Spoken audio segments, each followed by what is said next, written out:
حسن بھائی، ایک روایت پیش کر کے ایک اصولی سوال کرنے کی کوشش کروں گا۔ وہ روایت مسلم میں 1633 نمبر پہ ملتی ہے، جس میں ہے کہ رسول اللہ صلی اللہ علیہ وسلم سے ثابت ہوتا ہے کہ بغیر خوف اور بغیر بارش کے بھی وہ نمازیں جمع کر لیتے تھے۔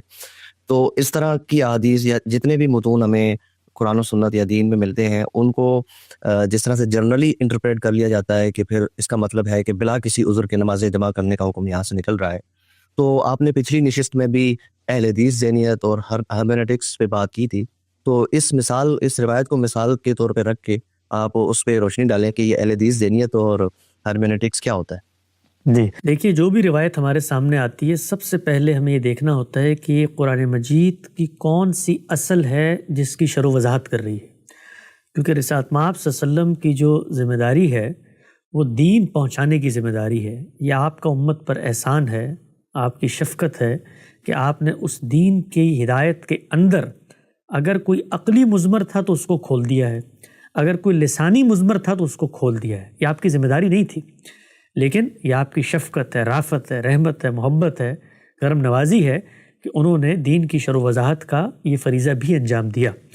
جس وقت کوئی شخص دنیا کا کسی چیز کی شرح و وضاحت کرتا ہے تو شرح و وضاحت بنتی ہی اس وقت ہے کہ جس وقت جو اصل متن ہے، اصل قاعدہ ہے، اصل کلیہ ہے، اصل قانون ہے، وہ اس شرح و وضاحت کو قبول کرے۔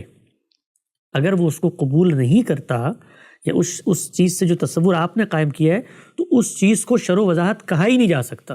اس کی بڑی سادہ سی مثال ہے کہ غالب کا ایک شعر ہو، وہ میں پڑھوں اور پھر اس کی شرح کروں، تو جو میں شرح کروں گا مجھ پر لازم ہے کہ جو شعر کے الفاظ ہیں وہ اس کو قبول کریں، ورنہ وہ غالب کے شعر کی شرح نہیں بن سکتی، وہ میرے ذہن اور میرے دماغ کے اندر موجود کوئی خیال ہوگا۔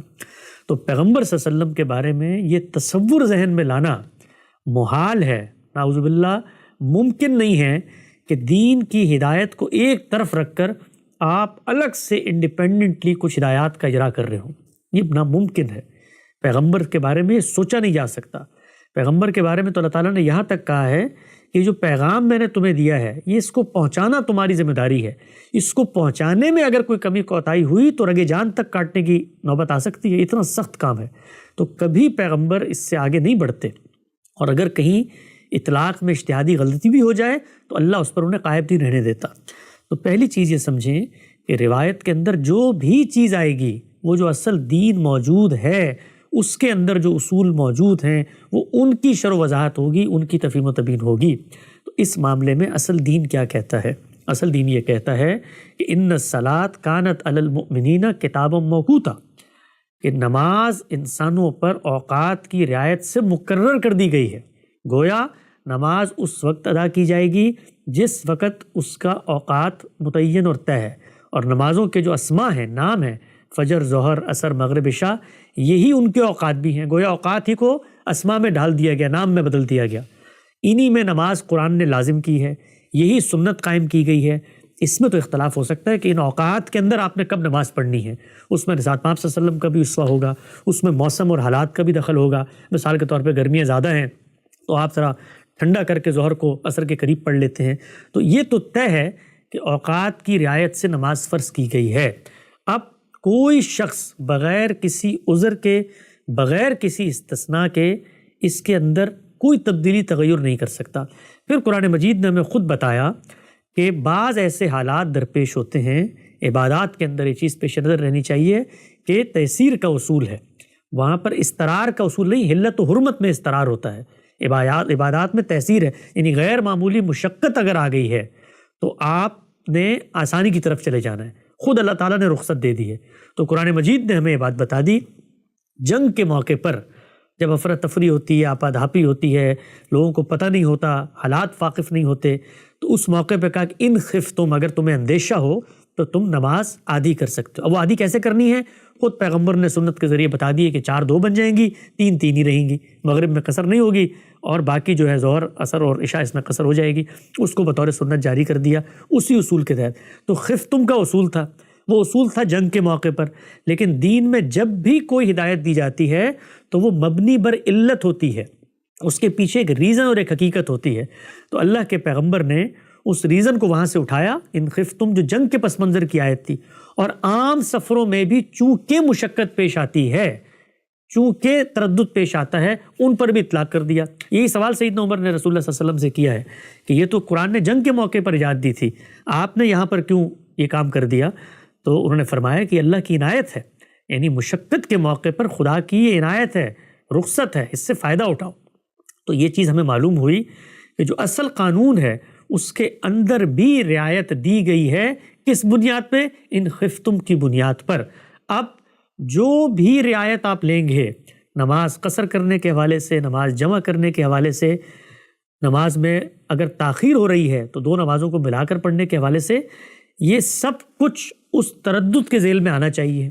وہ تردد پایا جائے گا تو اس رخصت پر عمل درآمد کیا جائے گا، وہ تردد نہیں پایا جائے گا تو اس رخصت پر عمل درآمد نہیں کیا جائے گا۔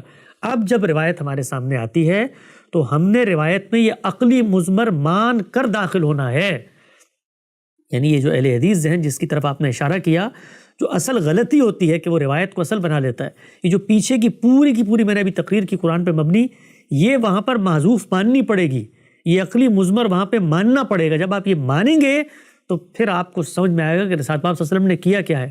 اب اس مضمر کو لے کر جائیں اس روایت میں کہ اگر کوئی تردد ہو تو پھر بیماری بھی نہ ہو، سفر بھی نہ ہو، تب بھی قصر کیا رسول اللہ صلی اللہ علیہ وسلم نے۔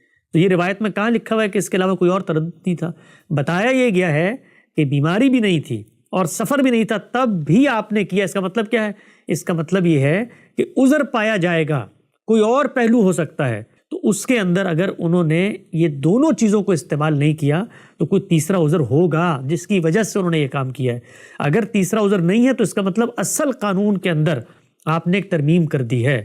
تو اصل قانون کے اندر اگر آپ ترمیم کرتے ہیں تو اس ترمیم کی صورت میں آپ کو یہ ماننا پڑے گا کہ روایت اس کو تبدیل کر رہی ہے۔ اور پھر اسی بات کو میں دہراتا ہوں کہ راوی یہ کہہ رہا ہے کہ آپ سفر میں بھی نہیں تھے، بیمار بھی نہیں تھے۔ بیماری کی بسا اوقات کیفیت کا آدمی اظہار کر دیتا ہے منہ سے، اور بسا اوقات وہ کیفیت اس کے داخل میں ہوتی ہے، پتہ ہی نہیں ہے کہ بیمار ہیں کہ نہیں ہیں۔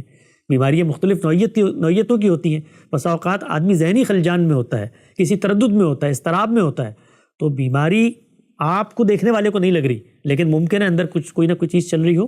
تو ان چیزوں کو مقدر مان کر آپ کو روایت کی طرف جانا چاہیے ہے۔ ان کو مقدر مانے بغیر جائیں گے نہ روایت سمجھ میں آئے گی، بلکہ اس کے نتیجے میں جو قرآن نے قانون دیا ہے وہ قانون بھی مسخ ہو جائے گا۔